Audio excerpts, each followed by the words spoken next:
बेटा जो नीट की प्रिपरेशन करने वाले स्टूडेंट्स है कि जो सबसे बड़ी समस्या है कि सर रिवीजन कैसे करें, क्योंकि आज हम जिस जगह खड़े हैं उसमें बेटा लगभग 40-50% सिलेबस हो गया और उतना ही होना बाकी है। बच्चों के पास दो चीजें हैं कि एक तो जो चल रहा है उसको ढंग से पढ़ना है और एक जो हो गया उसका ढंग से रिवीजन करना है। हम बच्चे ये नहीं समझ पाते कि रिवीजन सर सब भूला भूला सा लगता है। सबसे बड़ी समस्या स्टूडेंट को लगता है पुराना हम भूलते जा रहे हैं। बेटा ये समस्या आपकी छोटी क्लासेस में भी होती थी, जब आप 4th 5th 6th में 8th में पढ़ते थे, 10th में पढ़ते थे, ऐसा लगता था सब भूल गए। और जैसे जैसे एग्जाम नजदीक आता है तो ये फील और बढ़ती जाती है कि भूलते जा रहे हैं।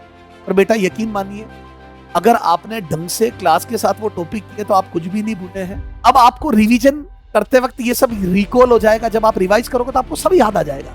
तो सर रिवीजन कैसे करें और कब करें? तो बेटा रिवीजन आप टेस्ट के साथ करें।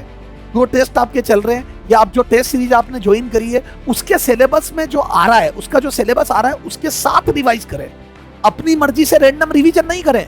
कई बच्चे अचानक से किसी दिन रात को लगा कि नहीं यार कल मेरे को वनडी का रिवीजन कर लेता हूं, तो उठा के वनडी रिवाइज करने लग गए। बेटा उसमें ना तो आपका मोमेंटम बनेगा, क्योंकि बेटा उसका आउटपुट भी नहीं आएगा, क्योंकि आप कोई उसका टेस्ट नहीं दे रहे हो, तो आपको बेटा फील भी नहीं आएगी कि यार मेरे को कोई फायदा हुआ रिवाइज करने का। तो रिवीजन का फायदा तब है जब रिवाइज करके उससे रिलेटेड आप टेस्ट दोगे, तो उससे आपको कॉन्फिडेंस आएगा कि हाँ यार मेरे मार्क्स आ रहे हैं और मुझे सब याद है। अब सर रिवीजन करें किससे? तो बेटा क्लास नोट्स के जो आपने जो क्लास नोट्स बनाए उसी से रिवाइज करें। अननेसेसरी वापस से डीपीपी ना करें। कई बच्चे वापस डीपीपी करना चालू कर देते, बुक या मॉड्यूल वापस करना चालू कर देते। नहीं, ये तो पहली बार पढ़ते हो तब करने हैं। और बुक, मॉड्यूल और डीपीपी ये आपके कॉन्सेप्ट को क्लियर करवाते हैं, आपके कॉन्सेप्ट को स्टेबल करते हैं दिमाग में, फॉर्मूलों को लर्न करने में मदद करते हैं वाया क्वेश्चंस।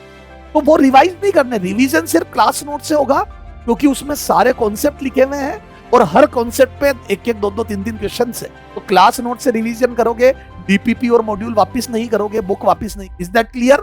वो पहली बार में कॉन्सेप्ट बिल्डअप करने के लिए, कॉन्सेप्ट में क्लियरिटी डेवलप करने के लिए थे। अब आपके अंदर वो डेवलप हो चुकी है, ठीक है। और रिवीजन हमेशा टेस्ट में जो सिलेबस आ रहा है उसके अकॉर्डिंग करके टेस्ट दोगे, ताकि आपकी स्टेबिलिटी आए रिवीजन की, आपको फील आए कि हाँ यार मेरे को सब आता है। रैंडम रिवीजन करने का कोई मतलब नहीं है, वो आपको फील या कॉन्फिडेंस नहीं देगा। कॉन्फिडेंस तभी आएगा जब रिवीजन करके आप उससे रिलेटेड टेस्ट दो, ओके, और क्लास नोट से रिवाइज करोगे। Bye bye, best of luck.